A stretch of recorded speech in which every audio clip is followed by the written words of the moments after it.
Hola, muy buenas, ¿qué tal? ¿Me ha echado de menos alguien? Mamá, quizás tú, puede ser.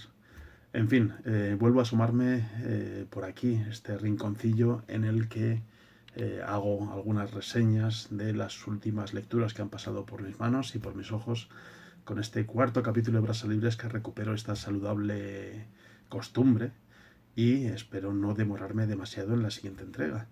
He tenido unos cuantos berenjenales laborales y algunos viajes que tenía que atender, evidentemente.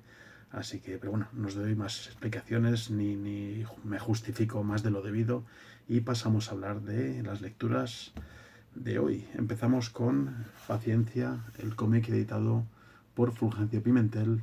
Evidentemente es la obra de Daniel Close y traducido magníficamente por Alberto García Marcos. Es la obra más extensa publicada hasta la fecha por Daniel Close. Son prácticamente 180 páginas, el cómic más extenso de este autor. Y como se sugieren los paratextos del volumen, y tiene mucho sentido, Paciencia conforma una especie de culminación de una trilogía iniciada por Como guante de seda forjado en hierro, que tengo por aquí, su edición estadounidense, y también por Daniel Boring. Esta es la edición de Panteón, que sale en inglés hace un tiempecito. Y en el que el protagonista vuelve a ser una especie de trasunto de detective privado que intenta resolver un caso misterioso. En el primer caso, en el caso de Como guante de seda forjado en hierro, era una especie de extraña pesadilla lynchiana en la que Clay, el protagonista, buscaba a su desaparecida esposa. En el caso de David Boring, en realidad David, el protagonista de la historia, se dedica a perseguir una obsesión, una especie de ideal conformado por sus obsesiones. Y en este tercer álbum no queda claro si Jack busca salvación o venganza. Pero en el fondo del cómic hay una historia de amor profundísimo. Sin poner en duda su genialidad, en otros cómics de Daniel Close, con excepciones evidentemente, es difícil empatizar con alguno de sus protagonistas, bien porque son personajes muy fronterizos o bien por el carácter extraño de la propia narración. No es el caso aquí, aunque la historia de la pareja protagonista, Paciencia y Jack, sea cualquier cosa menos corriente. Hay viajes en el tiempo, hay crudeza, violencia y pasados turbulentos. Jack acaba ejerciendo de detective de serie negra con la determinación de John Wayne en Centauros del Desierto y también con un toque a lo Terminator. De hecho, es igual de inexorable y su estética pues, puede ser similar hasta cierto punto. Una de las principales bondades del relato es la aceptación inmediata del MacGuffin, del recurso que se utiliza para articular la historia, que en este caso son los viajes en el tiempo. Evidentemente, este elemento integra la narración dentro del campo de la ciencia ficción. Pero por marciano que sea ese giro narrativo, estos viajes en el tiempo nos permiten profundizar en el pasado de Paciencia, al tiempo que somos testigos de la evolución y del endurecimiento de Jack. Y todo esto hace que aceptemos ese recurso de manera inmediata. Eh, como siempre en Close, el hieratismo de las figuras contrasta con la expresividad de sus rostros. Y hay otro contraste, llamativo entre la oscuridad del relato y el color, los colores planos que se utilizan durante todo el cómic, a lo largo de todo el cómic. La planificación de las páginas es sencilla pero bastante eficaz, y aunque he hecho mucho hincapié en el tono sombrío del relato, también hay optimismo y una puerta abierta a nuevas oportunidades. Pasamos con el siguiente título, que es Creatividad S.A., en inglés Creativity Inc., de Ed Catmull. Está editado por Conecta, que es un subsello de Penguin Random House, con traducción de Javier Fernández de Castro. El autor, aunque posiblemente no suene, es el presidente de Pixar Animation y de Disney Animation, y es como el cerebro en la sombra de Pixar. Salvo los especialistas o la gente que trabaja en el mundo de la animación, pues cuando se habla de Pixar, evidentemente, pues se tira de Steve Jobs, que fue uno de sus padres fundadores, o también de John Lasseter, Peter Docter, Andrew Stanton, que son sus directores más famosos. Pero el caso es que sin Edward Catmull, estos señores seguramente, bueno, menos a Steve Jobs, se habrían dedicado a otra cosa. Catmull asistió al nacimiento de Internet, cuando se llamaba ARPANET y era una red que conectaba diferentes universidades gracias a una iniciativa del ejército estadounidense. Su primer corto animado, que hizo en 1972, y era un corto de su mano izquierda, marcó un estándar en animación durante muchos años.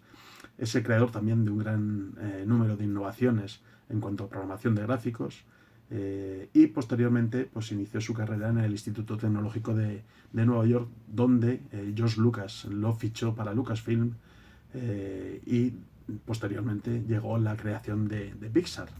La llegada de Steve Jobs al proyecto como financiador, la etapa de Pixar incluso como empresa que se dedicaba a fabricar estaciones de trabajo, hardware para animación, básicamente como Silicon Graphics y otras empresas del sector.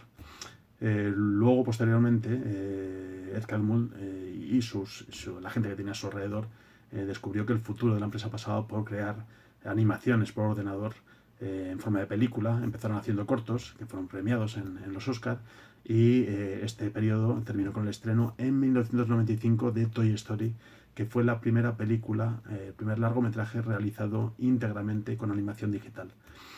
Entre sus testimonios interesantes, algunos de los que se recogen en el libro, pues está su perfil o sus palabras acerca de Steve Jobs, y pese al cariño del retrato, se deja entrever la dificultad de carácter de este visionario líder de Apple y el nivel de exigencia extremo a los que sometía a todas las personas que tenía a su alrededor.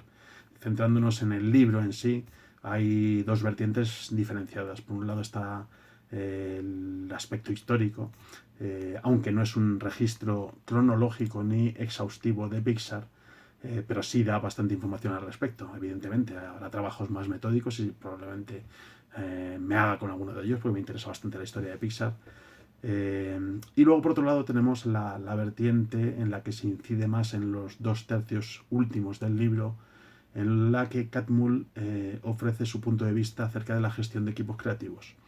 En este aspecto es más un libro de autoayuda empresarial, y ponerle muchas comillas al asunto de la autoayuda es más eso que un libro acerca de la historia del cine.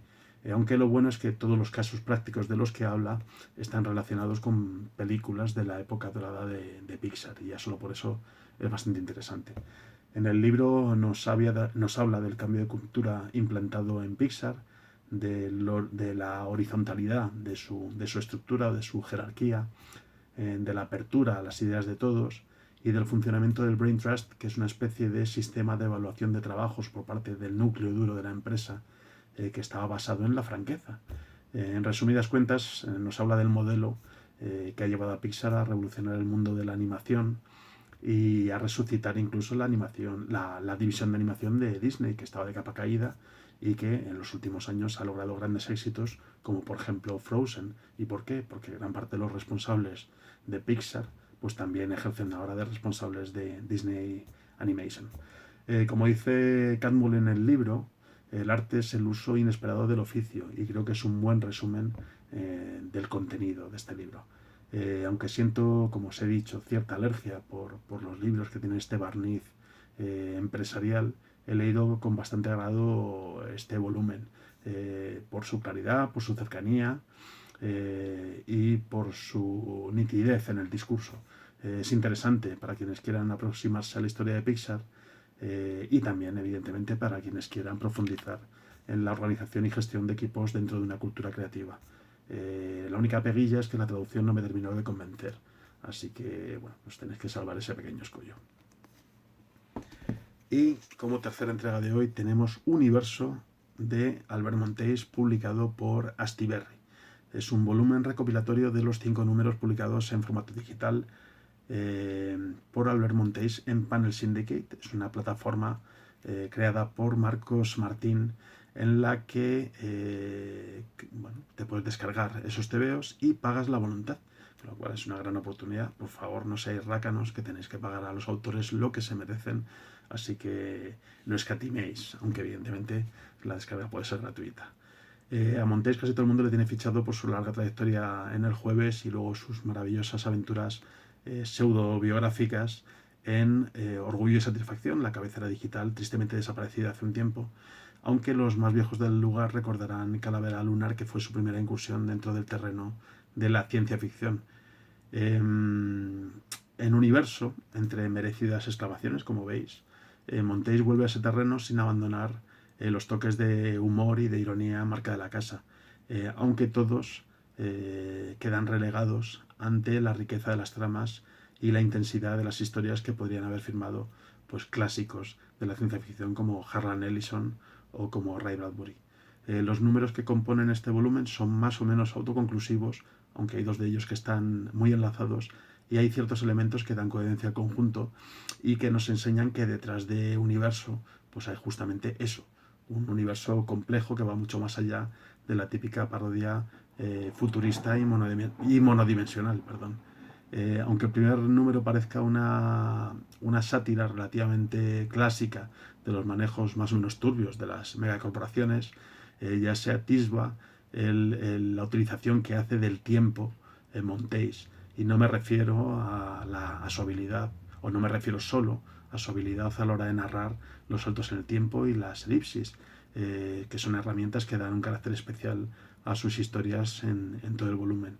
En Universo, como digo, hay viajes en el tiempo, hay androides que se enamoran de sus dueños y que los quieren demasiado, hay también contactos con otras civilizaciones, hay centros comerciales cuya inteligencia artificial pues, pretende presentarse a la alcaldía, por ejemplo, hay muertos digitalizados y también hay una auténtica joya, que es el quinto capítulo, titulado La Cristina del Mañana, que emociona, que enternece y que ofrece una hondura sentimental que es difícil encontrar muchas veces en un cómic. Y por supuesto, en el apartado gráfico, pues ofrece la solvencia y la calidad habitual, alternando sencillez con exquisitez o con virtuosismo, dependiendo de las necesidades del relato. También hay algún homenaje más o menos velado y más o menos simpático, como por ejemplo a Jack Kirby, y tiene mucho mérito Montéis por lo que es capaz de transmitir sin recurrir a un estilo realista, un apartado que le coloca en un podio que ocupa muy pocos artistas. Se me ocurre, por ejemplo, pues lo que es capaz de hacer Craig Thompson en Adiós Chunky Rice. En resumidas cuentas, es un volumen que no os debéis perder y que, por cierto, ya que estamos, os cuento que ha salido en formato digital el sexto número de Universo en inglés, en español y en catalán. Lo tenéis en Panel Syndicate y quizás sea la mejor oportunidad, después de leer este volumen, de volver a asomaros a esa ventanita que se abre al universo. Vamos a incidir otra vez en el título del libro. En fin, para el siguiente bloque de lecturas, esperemos que sea la semana que viene, si no vagueo demasiado, tenemos más cómic de la mano de Riyad Satuf, Los Cuadernos de Esther, el segundo volumen, en este caso las historias de mis 11 años, de sus 11 años. Tenemos también los 3 primeros números de Inyección, del guionista Warren Ellis y del maravilloso artista Declan Shalvey. Y por último, una novela de ciencia ficción. Llevaba mucho tiempo sin leer nada de ciencia ficción. En este caso es Anne Leckie y su Ancillary Justice, que aquí ha salido traducido en España como Justicia Auxiliar. Así que espero, como os digo, no demorarme demasiado y que nos veamos en breve, ya sea pues eso, en el canal de YouTube, en Facebook o en Instagram. Suscribiros al canal si os apetece verme el feo careto contando batallitas. Venga, hasta la próxima.